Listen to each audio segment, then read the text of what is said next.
Itigil ang lahat. Huwag kang kikilos, huwag kang magsasalita, at lalong huwag mong babaliwalain ang mensaheng ito. Kung ikaw ay Cancer, may binubuksang pinto ang universo na matagal nang nakasarado sa iyong buhay.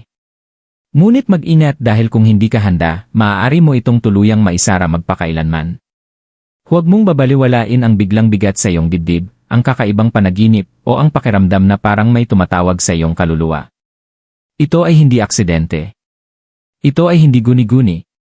Ito ay isang banal na babala at biyaya na sabay na ibinibigay sa iyo ng universo. May isang mensahe na direktang ipinapadala sa iyo, isang mensaheng may kapangyarihang baguhin ang direksyon ng iyong buhay, ang iyong damdamin, at ang iyong kapalaran. Kung nararamdaman mong parang may malapit nang mangyari. Kung pakiramdam mo ay nasa dulo ka ng isang yugto at sa simula ng bago. Manatili ka rito. Dahil ang susunod mong maririnig ay hindi para sa lahat, ito ay para lamang sa Cancer na handang magising, maligayang pagdating sa Cosmic Oracle Divine. Ang banal na espasyo kung saan ang bulong ng universo ay nagiging malinaw na mensahe para sa mga handang makinig. Dito, hindi tayo basta nanghuhula. Dito, binubuksan natin ang mga lihim na enerhiya, ang mga senyales na itinago ng panahon, at ang mga mensaheng matagal nang ipinapadala sa iyong kaluluwa. Cancer, ikaw ay anak ng emosyon, ng alaala, at ng banal na intuisyon.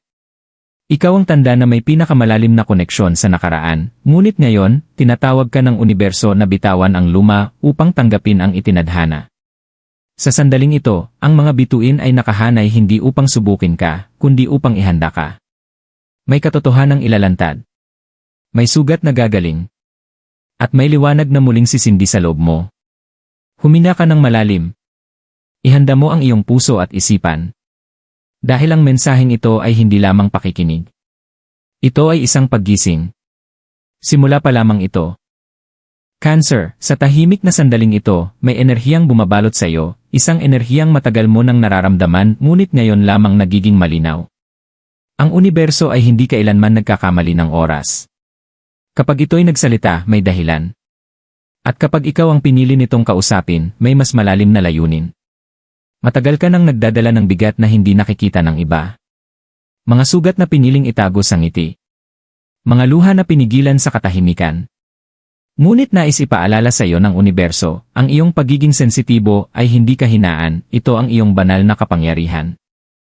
May isang siklo sa iyong buhay na unti-unti nang nagsasara.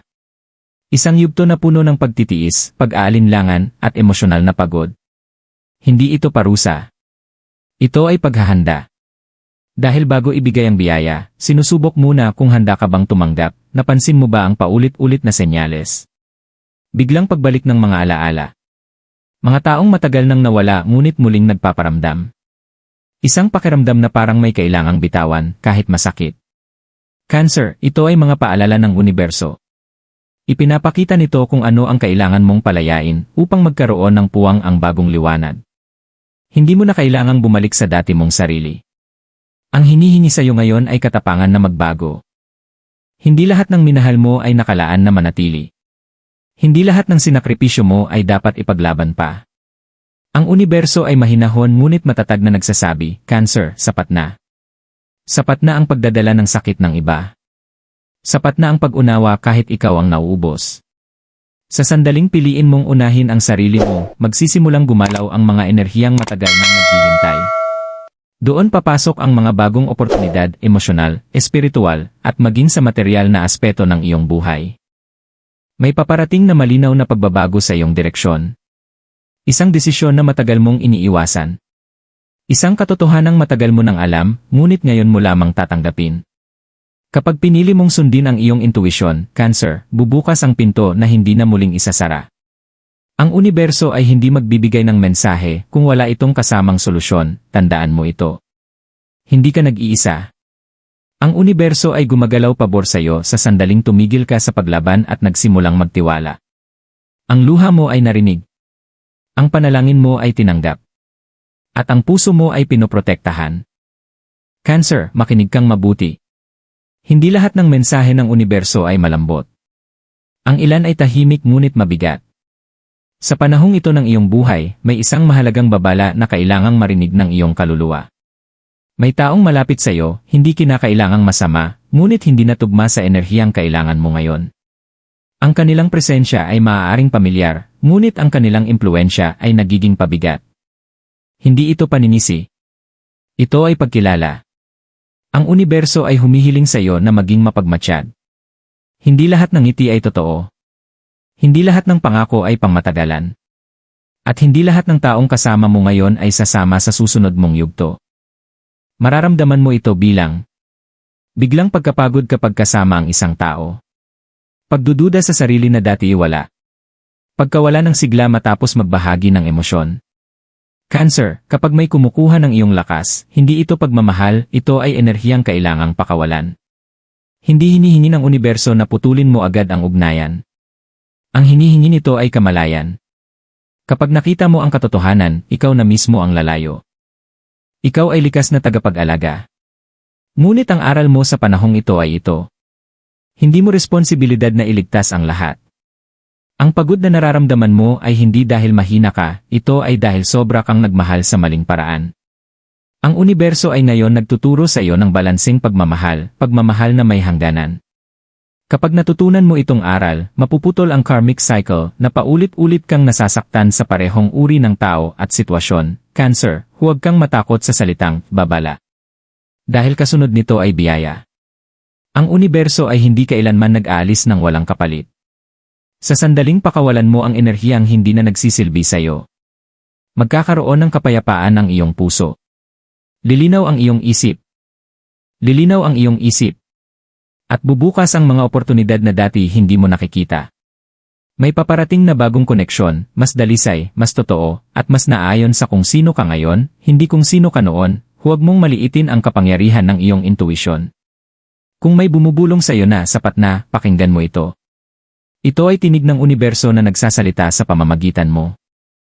Cancer, kung narating mo ang bahaging ito ng mensahe, hindi ito pagkakataon lamang. Ibig sabihin nito, handa na ang iyong kaluluwa. Handa ka nang tumanggap, handa ka nang magbago, at higit sa lahat, handa ka nang maniwala muli sa sarili mo. Ang universo ay malinaw na nagsasalita. Ang panahon ng paghihintay ay tapos na. Hindi na aksidente ang mga nangyayari sa paligid mo. Ang bawat pagtatapos na iyong naranasan ay sadyang ginawa upang ihanda ka sa mas mataas na layunin. Ang bawat luha ay naging binhi. At ngayon, ang mga binhing iyon ay handa ng tumubo. Cancer, may lakas kang matagal nang natutulog. Isang lakas na hindi sumisigaw, ngunit kayang baguhin ang takbo ng tadhana. Ito ang lakas ng isang pusong marunong magmahal, magpatawad, at muling bumangon. Sa sandaling piliin mong patawarin ang sarili mo, bitawan ang takot, at magtiwala sa banal na gabay. Magbubukas ang mga pintong dati tila imposible. Ang universo ay naghahanda ng isang bagong yugto, mas payapa, mas malinaw, at mas naayon sa tunay mong pagkatao. Hindi ito madali, ngunit ito ay totoo. Hindi ito perpekto, ngunit ito ay malaya. May darating na pagkakataon na susubok sa iyong pananampalataya. Kapag dumating iyon, alalahanin mo ang mensaheng ito. Pinili ka dahil kaya mo, Cancer, ikaw ay protektado. Ikaw ay ginagabayan. Ikaw ay minamahal hindi lamang ng mga bituin, kundi ng universo mismo. Isara mo ang iyong mga mata sandali at sabihin sa iyong puso.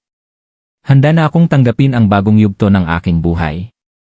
Handa na akong magtiwala. Handa na akong mabuhay ayon sa liwanag na nakalaan para sa akin. At sa sandaling iyon, magsisimula ang tunay na himala. Ito ang iyong paggising. Ito ang iyong panahon. Ito ang iyong kapalaran.